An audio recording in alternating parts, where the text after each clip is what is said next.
نروح مع بعضنا لحلوة البنيون اللي هي معروفة سون كويسون يعني بدون طهي. انا لميت الحوايج اللي بقاو لي يعني كامل تاع الكاطو ودرتهم هنا ودرتو على طريقتي الخاصة. هنا عندي كمية من حلوة الترك او الشامية، راح نفتتها مليح باه ما تبقاش مكتلة، ونروح نضيف لها كاس تاع حليب بودر يعني اللحظة اللي كنت حمصتها مليح، ونزيد كمية بين الجلجلان والكاوكاو. يعني انا هنا الجلجلان درت 2 مغارف برك وباقي الكمية كاوكاو. هنا كانوا عندي حبات تاع لي صابلي والبسكوي كنت رحيتهم، وكاس تاع الفرينة اللي حمصتها، ومغرف كاكاو. هنا الفرينة راح تنقص لي من الحلاوة يعني تاع البنيون. كما تقدروا يعني ديروا بسكوي برك في بلاصة الفرينة، انا درتهم في 2، وراح تلميهم بالكونفيتور ولا بالعسل ولا بكريمة الزبدة. انا لميتهم بزبدة الكاوكاو، وزدت لهم 2 مغارف كونفيتور هكذا بالخليط يعني يتلم معايا ليه ويجي طري. شوفوا لي هنا المكونات كيفاه تلموا. زدت لهم مغرف كبير تاع الزبدة اللي كنت ذوبتها، وراح نلمو كما راكم تشوفوا. هنا راح نجيب سنيوة كنت درت لها هنا ساشي هكذا باه ما تلصقش، وراح نوزع هذه العجينة هنا في البلاطو. كما تقدروا ديروا حبيبات يعني في السيليكون كما حبيتوا. انا حبيت نسهل عليا الخدمة يعني نديرو هكذا في الصينية ديريكت. هنا راح نسيي كيفاه نبسطو مليح في السنيوة، نعدلو ما نخليش يعني جهة طالعة وجهة هابطة.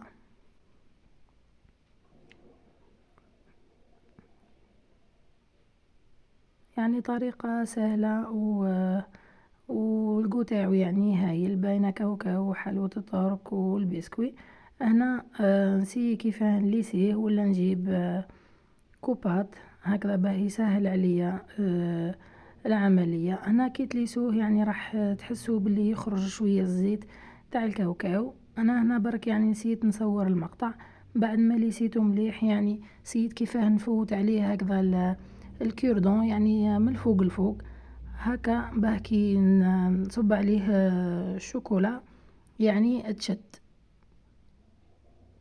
وهنا جبت شوكولا اولي ولا الذوق اللي تحبوه، وراح نصبها في السنيوة وهي هكاك سخونة، ونزرب يعني نمشيها على كامل البلا.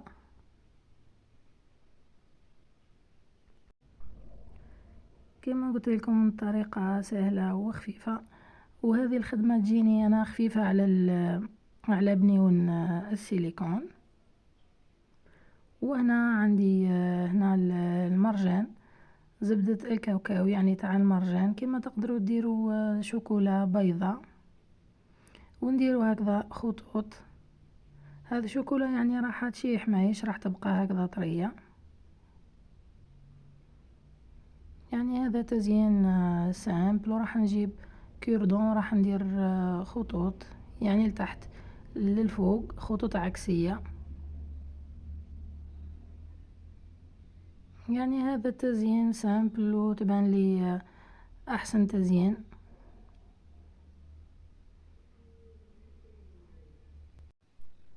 وهنا راهي بدات يعني تشد روحها. انا نسي كيفاه نحيها من البلاطو ونحطها في بلاطو كبير، ونحي هذا لي شيت يعني الحاشية. انا هنا كي نحيت الحاشية حسيته مش راح يطيح لي يعني كمية كبيرة، نحيت غير جهة برك وبديت نقسم فيه. ما تقسموش يعني انا ما حطيتوش في الفريجدار، وما تقسموش وهو يعني جامد 100%. انا وين شدت روحها الشوكولا رحت زربت قسمته هكذا باه كي تكونوا تقسموا فيه الشوكولا ما تشققش يعني معاكم ياسر وما تتكسرش.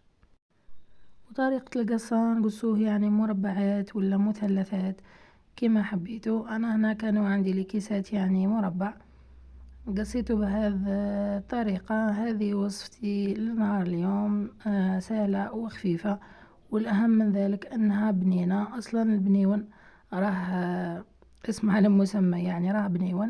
إن شاء الله تعجبكم وصفتي لنهار اليوم، ونقولكم إلى اللقاء.